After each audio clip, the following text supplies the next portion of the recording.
ನಮಸ್ಕಾರ. ಇದು ವಿಲೇಜಿಂದ ಒಂದು 300 ಮೀಟ್ರ್ ಒಳಗಡೆ ಬರಬೇಕು. ಮೆಟ್ಲಿಂಗ್ ರಸ್ತೆ ಇದು.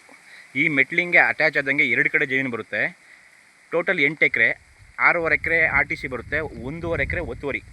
ನೋಡಿ, ಇದು ಬಿಲ್ಡಿಂಗ್ ಇದೆ ಓನರ್ಗೆ ಮತ್ತು ಲೇಬರ್ಗೆ. ಇದು ಬಿಲ್ಡಿಂಗ್ ಇದು ನೋಡಿ. ಕೆಂಪು ಮಣ್ಣು, ಬೋರ್ ಐತೆ, ಬೋರ್ 2-3 ಐತೆ. ಸೂಪರ್ ಆಗವೆ ನೀರು ನೋಡಿ. ಒಳಗಡೆ ಸ್ವಲ್ಪ ಟೀಕಿವೆ, ತೆಂಗಿವೆ ನೋಡಿ. ಮಣ್ಣು ಮಾತ್ರ ಕೆಂಪು ಮಣ್ಣು, ಸೂಪರಾಗಿದೆ ಜಾಗ. 6.5 ಎಕರೆ RTC, 1.5 ಎಕರೆ ಖರಾಬು. ರೋಡ್ಗೆ ಒಂದು 300ರಿಂದ 400 ಅಡಿ ಬರ್ತದೆ. 2 ಕಡೆ ಜಮೀನು ಬರುತ್ತೆ ನೋಡಿ. ಈ ಕಡೆನೂ ಜಮೀನು ಬರುತ್ತೆ, ಆ ಕಡೆಗೂ ಬರುತ್ತೆ. ಇದು ಮಳವಳ್ಳಿಯಿಂದ ಒಂದು 15 ಕಿಲೋಮೀಟ್ರ್ ಆಗುತ್ತೆ ಸರ್. ಜಾಗ ಮಾತ್ರ ಅದ್ದೂರಿ ಜಾಗ. ತೋಟ ಮಾಡ್ಕೋಬೇಕು, ಡೆವಲಪ್ ಮಾಡಬೇಕು. ಓನ್ TC ಇದೆ ಈ ಜಾಗಕ್ಕೆ ನೋಡಿ. ಇದು ನಕಾಶೆ ರೋಡು, ಮೆಟ್ಲಿಂಗ್ ರೋಡ್. ಇದು ಗೌರ್ಮೆಂಟು. 2 ಬೋರ್ ಇದೆ.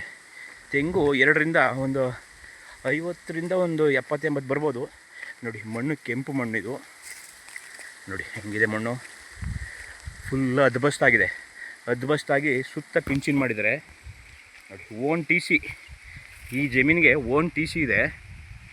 ವಿಲೇಜ್ಗೆ ಒಂದು 300 ಮೀಟ್ರ್ ಆಗುತ್ತೆ. ನೋಡಿ. ಜಾಗ ಮಾತ್ರ ಸೂಪರಾಗಿದೆ. ಜನರಲ್ ಪ್ರಾಪರ್ಟಿ ಇದು. ಡೈರೆಕ್ಟ್ ಓನರ್ ಇದ್ದಾರೆ. ಅದ್ಬಸ್ತಾಗಿದೆ. 2 ಕಡೆಗೂ ಅದ್ಬಸ್ತಾಗಿ ಪಿಂಚಣಿಲ್ಲ ಮಾಡಿದ್ದಾರೆ ನೋಡಿ. ಅದು ಆ ಕಡೆ ಲೇಬರ್ ಮನೆ, ಓನರ್ ಮನೆ, ಈ ಕಡೆ ಖಾಲಿ ಜಾಗ ಫುಲ್ಲು. ಎಲ್ಲ ಡೆವಲಪ್ ಮಾಡಿದ್ದಾರೆ. ತೋಟ ಮಾಡ್ಕೋಬೋದು ನೀವು ನೀಟಾಗೆ. 2 ಬೋರಲ್ಲೂ ನೀರು ಮಾತ್ರ ಸೂಪರಾಗಿದೆ. ವಾಟ್ರ್ ಬೆಲ್ಟ್ ಚೆನ್ನಾಗಿದೆ ಇಲ್ಲೆಲ್ಲ. ಅಕ್ಕಪಕ್ಕ ಎಲ್ಲ ವಾಟ್ರ್ ಬೆಲ್ಟು ಸೂಪರಾಗಿದೆ. ಜನರಲ್ ಪ್ರಾಪರ್ಟಿ ಇದು. ಎಲೆಕ್ಟ್ರಿಕಲ್ ಬಗ್ಗೆ ಏನು ನೋ ಪ್ರಾಬ್ಲಮ್. ಓನ್ TC ಇದೆ ನೋಡಿ. ಮಣ್ಣು ಅಷ್ಟೇ ಕೆಂಪು ಮಣ್ಣು, ರೆಡ್ ಸಾಯಿಲು. ಇದು ಬೆಂಗಳೂರಿಗೆ ಒಂದು 115 ಕಿಲೋಮೀಟ್ರ್ ಆಗುತ್ತೆ. ಮೈಸೂರಿಗೆ ಒಂದು 65 ಕಿಲೋಮೀಟ್ರ್ ಆಗುತ್ತೆ.